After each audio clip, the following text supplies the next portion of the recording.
You need to understand one thing in trading, right? Smart money is not evil. The big players in the market, they are not the bad guys, right? They're just good at what they do. So they end up having a huge amount of power in the financial market. But one advantage that you and I have is we can track what these big players are doing and capitalize on perhaps the same movements, right?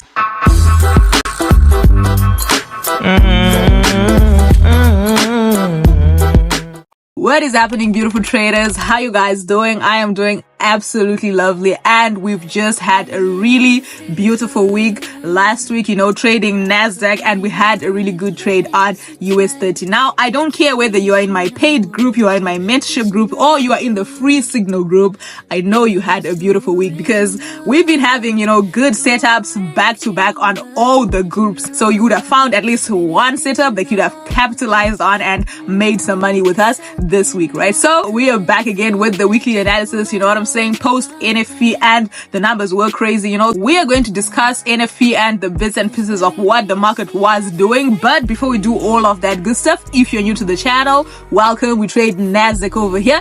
If you're returning, welcome back. You know what's up. Don't forget to hit the like button, turn your post notifications, and subscribe to the channel, because when we hit 10,000 subscribers, I'm going to be doing a little giveaway, funding 10 different accounts and giving 10 different subscribers free mentorship, right? You don't want to miss that. So if you saw an NFP, you could have made money, but that was a risky trade to take. That being said, you already know that we bought NFP and I was biased towards the buy simply because we have broken the highest highs on all the charts and we are on an uptrend. As you know, I'm always telling you guys that I'm always going to respect the trend. I'm always friends with the trend, right? So as you can see, our trades running over here. We missed the dip on NFP because we were already in our buying trades from the last video that you see, right? We had broken all those levels, so there was no reason for me to exit a trade just for a short sell, right? And then the market will end up pushing back, right? But then NFP was a sell for the first few minutes, right? I would call it 30 minutes. Let me just check. As you can see over here, this was NFP. You see at 3:30, this candlestick just dipped over here. So for a good, let's say 30 minutes, that was a good sell, for this moment over here. And then from this zone right over here, which is a bank zone that we had, and I spoke about it in the previous video, right? So you will obviously know that we're targeting this zone. And then the market was sitting at a resistance zone that it had broken out and turned into a support, right? From the previous video, exactly what I had explained in the how to trade NFP video, right? I did say that we are going to break these zones. The market breaks out of that zone, forms a support out of a resistance zone, and then you want to buy after the spike, right? If you go back to the previous video, you listen to exactly what I said. I said linking that to the NFP that we have coming up, right? So normally when you're trading NFP, you notice we have a little, sharp move at the beginning, right? And then it just kind of like retraces a little bit. That retracement is what you can catch. So you wait for the market to spike, right? You leave the spike first and you want to catch the second retracement, right? So when the news is released, right, and then it gets to a certain level, the first spike takes the market to a certain level, right? That's the zone that you're now interested in looking at what the market might do at that particular zone, right? That's simply how you can just utilize the information that you learned today to then trade NFP on Friday, right? If you watch that video, there is no reason for you to have traded a sell on NFP, right? You could have caught the 30, 1 hour, 2 hours, 3, 4, 5, 6. How many hours are this? 4 hours trades, the market just buying from that particular zone, right? So this is why you are seeing our buying trades over here, and we had an absolutely beautiful. You already know that we trade Nasdaq over here, but I had seen a really good setup on US30, which was aligning exactly the same with Nasdaq, right? So basically what Nasdaq had done in the past, US30 was looking to do, right? And I could not miss out on such a good opportunity. I'm just going to do a rough run through of the analysis so that you guys understand. You can see that we had bought Nasdaq for this day, right? This setup was looking so absolutely beautiful on Nasdaq, right? So if you understand those US indices, if you have stayed in the market long enough to actually understand that Nasdaq and US30 almost move alike, including even the S&P 500, they almost move alike, you would understand exactly why I had this thought process when I took this US30 trade, right? So I saw that we have this move to the downside. We had this move right over here to the downside on US30, and then I went to Nasdaq, right? And we had the exact same movement to the downside. So I'm just going to explain to you guys so you understand what I was seeing. But then when I looked at this, I just looked at the chart and I realized it, right? I didn't really draw all of these things. Let me delete this rectangle so that it's not so confusing, right? And then notice how we have a resistance zone, right? And if you go back, let's just go back in the free signal group right over here, you can see that I gave this exact same setup. So if you had seen that setup before, you would have simply seen this exact setup on Nasdaq and know that we're waiting for a breakout or a rejection, right? So that's exactly what happened on Nasdaq, right? You see we had a breakout and it pushed to the top. So notice how we have a little trend line over here too, just like we had a trend line on Nasdaq, right? And this setup looks exactly the same as the setup we had on Nasdaq when we took that buy, right? Look at how it looks, right?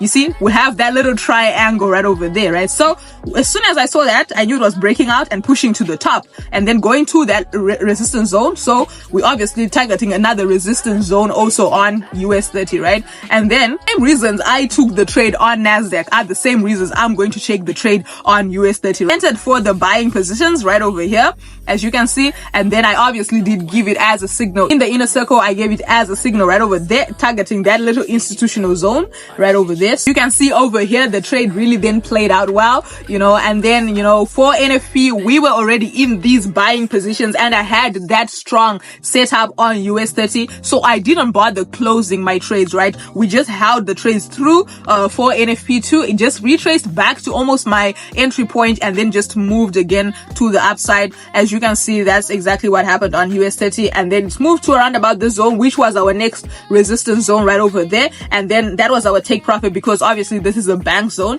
right? If we had broken out of this zone, that is when we were going to target this zone, but it didn't. It just got to the zone and then it spiked back down, which is why we ended up having to close our trades, right? So let's just go back onto our weekly analysis. As you already know that we're going to check out for any news events that we have. Looking forward to FOMC and CPI. We are going to be having those as, for next week. CPI is on Wednesday and you already know that Wednesday we have CPI and FOMC on the same day, right? And you know that we're going to be trying to trade around about this zone, so we probably will catch CPI and then FOMC will just play around with the market. And then so basically it's also going to be a really crazy week, right? But there is nothing complicated on our weekly analysis. As you already know, it's still one and the same things. And before I even start drawing our resistance zones, right, I want you to notice how we already have a trend line right over here, right? So we already have a trend line that was formed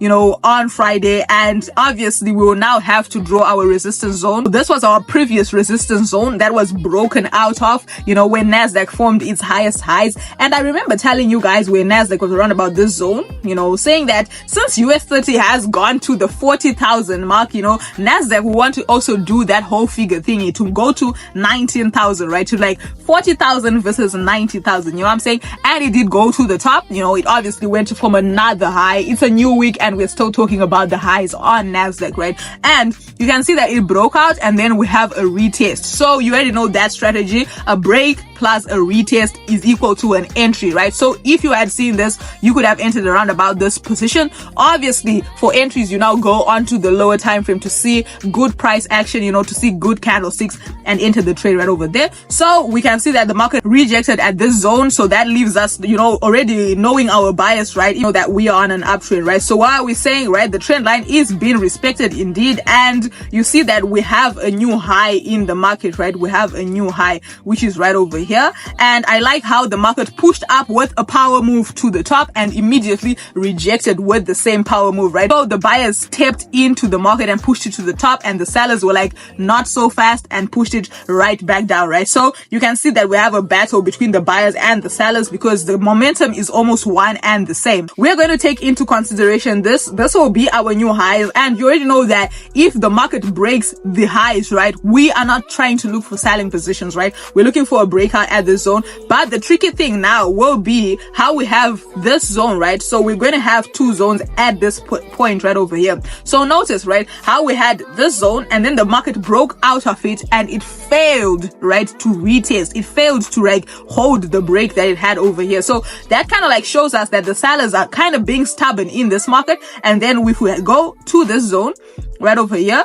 right? This is also a little zone that we might be interested in, right? You can see that the sellers are failing also to break this zone. They're just, you know, building up at this zone. So we don't really like to see a build up at a trend line or a resistance zone, because normally when we have a build up, they're going to push the market in the direction of the momentum, right? Which is the selling momentum right over here. So we might expect it to come, break out, and then, you know, play around the zone. If it rejects, as usual, you know, we're going to just go look for our bank zones here and then, you know, buy, right? So when the market opens, we want to see really good price action here. We want to see how the buyers are reclaiming the market, right? We want them to show us that yes, they are now in control before we start looking for buying positions, right? But then, you know, obviously for us, we will start looking for them at the resistance zone right over here. We see good price action, and obviously that's won't happen in a day. It's going to like form a little bank zone. We'll have our sessions right over here, and then it'll probably come and play around if it does break this zone. But if we're looking for straight buying positions, you already know that we're going to wait for the break of the highs again for us to go for buying positions, right? So this is our usual setup, nothing too complicated, nothing crazy in the market again. Oh, we can already see that this was already a bank zone right over here. So the market came rejected at this zone.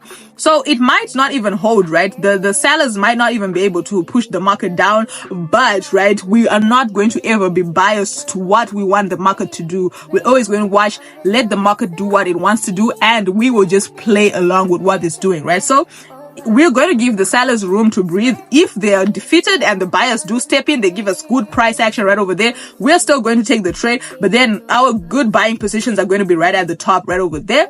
And, you know, just as our usual, you know, setups, that is exactly what we have again on Nasdaq. And if you did enjoy that video, don't forget to hit the like button, turn your post notifications, and subscribe to the channel. You feel me? But that is Vintino, and I'm out. Peace.